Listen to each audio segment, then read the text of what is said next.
누가복음 8장 26절부터 30절 말씀입니다. 제가 말씀을 읽어드리겠습니다. 그들이 갈릴리 맞은편 거라사인의 땅에 이르러 예수께서 육지에 내리심에 그 도시 사람으로서 귀신 들리자 하나가 예수를 만나니 그 사람은 오래 옷을 입지 아니하며 집에 거하지도 아니하고 무덤 사이에 거하는 자라. 예수를 보고 부르짖으며 그 앞에 엎드려 큰 소리로 불러 이르되 지극히 높으신 하나님의 아들 예수여, 당신이 나와 무슨 상관이 있나이까? 당신께 구하노니 나를 괴롭게 하지 마옵소서 하니, 이는 예수께서 이미 더러운 귀신을 명하사 그 사람에게서 나오라 하셨음이라. 귀신이 가끔 그 사람을 붙잡음으로 그를 쇠사슬과 고랑에 매어 지켰으되 그 맨 것을 끊고 귀신에게 몰려 광야로 갔더라. 예수께서 내 이름이 무엇이냐 물으신즉 이르되 군대라 하니, 이는 많은 귀신이 들렸음이니라. 아멘. 할렐루야, 반갑습니다. 오늘은 지난주에 이어 잃어버린 한 영혼을 찾으시는 예수님의 모습을 살펴보고자 합니다. 그 가르침을 극명하게 잘 보여준 사건이 있다면 마태, 마가, 누가 세 복음서 모두에 기록되어 있는 거라사 지방의 군대 귀신 들린 자의 이야기입니다. 거라사 지역에 한 귀신 들린 사람이 있었습니다. 그는 쇠사슬에 묶인 채 무덤 사이에 버려졌던 사람이었습니다. 그의 삶은 일상적인 삶이 불가능한 상태였습니다. 게다가 묶인 쇠사슬과 고랑도 끊어버리고 괴성을 지르며 돌로 자기 몸을 자해하던 사람이었습니다. 예수님께서 거라사에 들어갔더니 무덤에서 귀신 들린 사람이 나와서 예수님을 가로막습니다. 그런데 이 사람의 형편이 처참하기 짝이 없었습니다. 내 이름이 무엇이냐?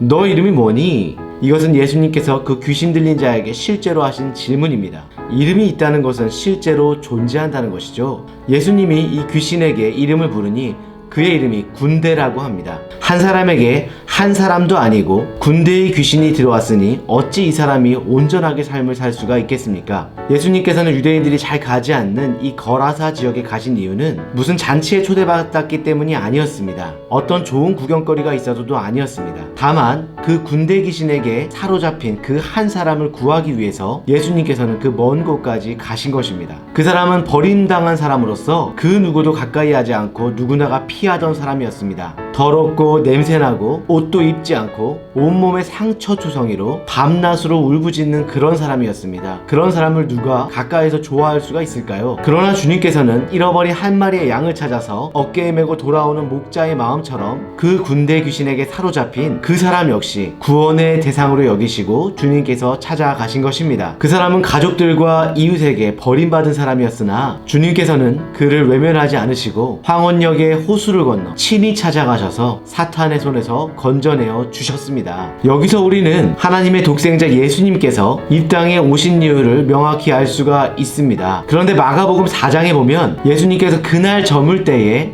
제자들에게 저편으로 가자라고 증언하셨습니다. 그 이유가 무엇일까요? 그것은 순전히 군대 귀신 들린 그 한 사람을 구하기 위한 목적이 있었습니다. 배를 타고 출발할 때는 이미 날이 저문 때였습니다. 예수님과 제자들이 탄 배가 호수를 건너는데 배가 뒤집어질 만큼 무시무시한 풍랑을 만나게 됩니다. 그럼에도 불구하고 주님께서는 이 한 사람을 구원하시기 위해서 갈릴리 밤바다의 거친 파도를 뚫고 그곳까지 친히 찾아오신 것입니다. 아마 제자들 중에서는 이렇게 생각한 사람도 있을 것입니다. 고작 이런 보잘것없는 사람 때문에 죽음의 공포를 무릅쓰고 풍랑과 싸우면서 이렇게 바다까지 건너와야 됐을까? 라는 생각을 했을 수도 있습니다. 그러나 예수님의 마음은 달랐습니다. 예수님은 비록 이렇게 군대 귀신 들린 사람일지라도 온갖 수고를 아끼지 않고 친히 찾아오셨음을 믿으시기 바랍니다. 그 군대 귀신 들린 자가 예수님께 부탁하거나 요청하지 않았는데도 불구하고 예수님께서는 직접 찾아오셔서 그 귀신을 내쫓아 주시고 그를 자유케 하신 것을 믿으시기 바랍니다. 그리고 예수님께서는 그가 일상생활이 가능할 수 있도록 고쳐주시고 회복해 하셨습니다. 또 놀라운 것은 무덤 사이에 버려진 그를 위해서 2,000마리나 되는 돼지떼를 희생시키셨다는 것입니다. 누구도 가치 있게 여기지 않은 그 사람을 예수님께서는 그토록 귀하게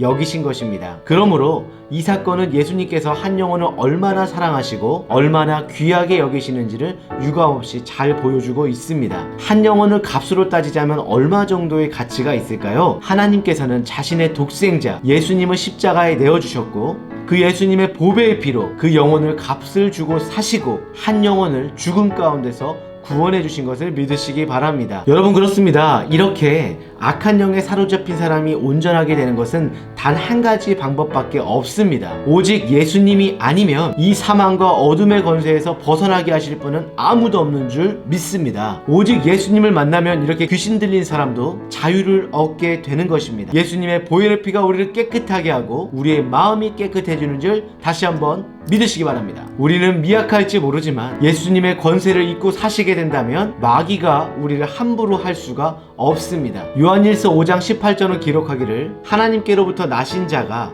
그를 지키심에 악한 자가 그를 만지지도 못하느니라. 아멘. 그러므로 마귀는 두려움의 대상이 아니라 우리가 얼마든지 물리쳐야 될 대상인 줄 믿으시기 바랍니다. 마귀의 권세로부터 예수의 피가 우리를 자유케 하셨고 하나님의 자녀됨의 권세를 주셨기 때문에 우리는 언제나 예수님을 꼭 붙들고 살아야만 하는 것입니다. 이 시간 예수 그리스도의 보혈의 피가, 그 보혈의 은혜가 여러분들 심령 가운데 함께 하셔서 새로운 심령, 새로운 마음, 새로운 피조물이 되시길 주님의 이름으로 축원합니다. 성경의 이 귀신은 헬라어로 다이몬이라고 부릅니다. 이 다이몬은 헬라어의 다이오라는 동사에서 왔는데요, 영어로는 디몬이라고 부릅니다. 귀신이 어떤 존재이냐 하면 하나님과 우리 사이를 나누는 존재입니다. 성도와 성도 사이를 나누고 교회와 교회를 나누고 목사와 성도 간을 나누는 것이 바로 이 귀신이 하는 것입니다. 에베소서 6장 12절 우리의 씨름은 혈과 육을 상대하는 것이 아니요 통치자들과 권세들과 이 어둠의 세상 주관자들과 하늘에 있는 악의 영들을 상대함이라. 아멘. 여기 하늘에 있는 악한 영들이 어둠 세상의 주관자들이라는 것입니다. 그리고 이들이 바로 세상의 통치자들이라는 것입니다. 이들이 바로 세상의 권세자들입니다. 우리가 사는 이 세상은 악한 영이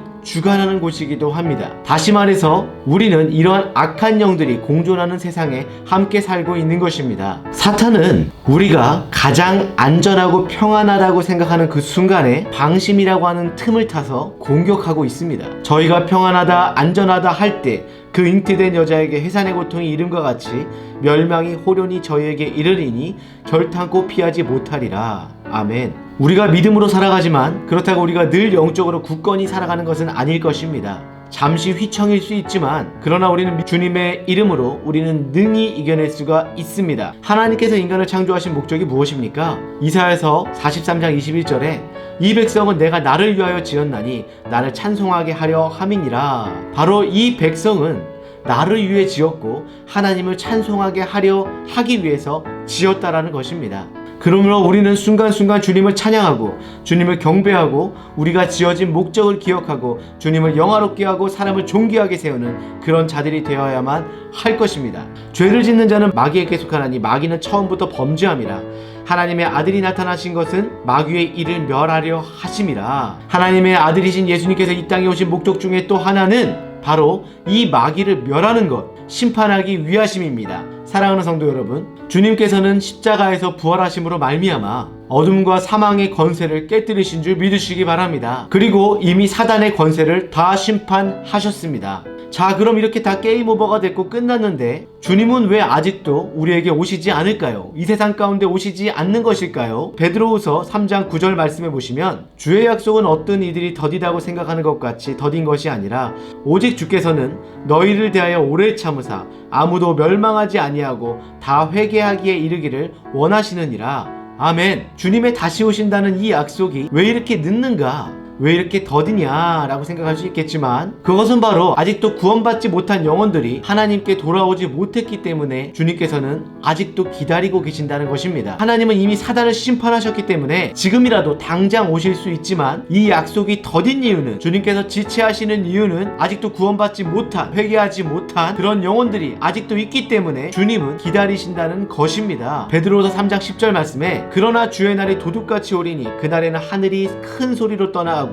물질이 뜨거운 불에 풀어지고 땅과 그 중에 있는 모든 일이 드러나리로다. 아멘. 이렇듯 이 마지막 때에 예수님께서 다시 오시는 때는 누구도 아무도 알지 못하며 갑자기 어느새 도적같이 찾아오신다라고 성경은 기록하고 있습니다. 마태복음 24장 27절 이하 말씀에 이렇게 나옵니다. 번개가 동편에서 나서 서편까지 번쩍임같이 인자의 임함도 그러하리니 언제 어떻게 올지 모른다는 것입니다. 예측 불허로 찾아오실 수 있다는 것입니다. 노아의 때와 같이 인자의 임함도 그러하니라. 홍수전에 노아가 방주에 들어가는 날까지 사람들이 먹고 마시고 장가들고 시집가고 있으면서 홍수가 나서 그들을 다 멸하기까지 깨닫지 못하였으니 인자의 임함도 이와 같으리라. 아멘. 주님께서 다시 오실 때 이 세상 가운데 종말이 온다는 것입니다. 사랑하는 성도 여러분, 우리는 하나님께서 오실 그날을 알 수가 없습니다. 당장 내일 오신다고 해도 그것이 이상하지 않은 때를 우리는 살아가고 있습니다. 우리는 그 남은 때를 절대로 알 수가 없습니다. 그렇기 때문에 우리는 우리 가족들이, 친지들이, 이웃들이 구원받았는지를 점검해야만 합니다. 우리 주변에 아직도 예수님을 모르는 사람들이 있다면, 복음을 듣지 못한 사람들이 있다면, 깨닫지 못한 사람들이 있다면 우리는 그들에게 마땅히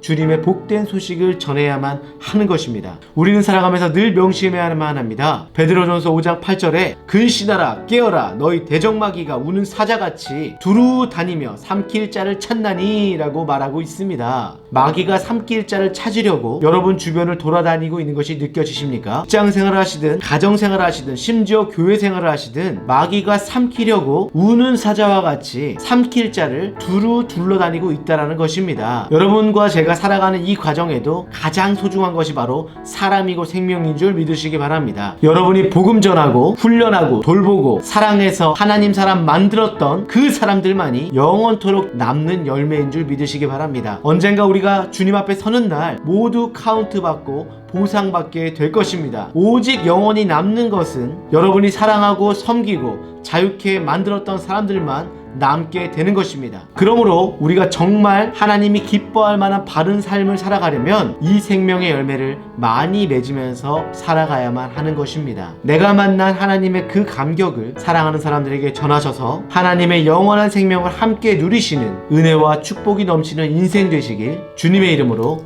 축원합니다. 말씀을 적용해 보겠습니다. 나는 어떤 모습으로 하나님을 찬송하고 있습니까? 함께 나눠 봅시다. 나의 VIP는 누구인지 함께 나누어 보고 25일 주일에 진행되는 초청 주일에 어떻게 참여할 수 있도록 인도할 것인지 나누어 봅시다. 한 주간도 주님 안에서 승리하시는 여러분 되시길 주님의 이름으로 응원하고 기도합니다.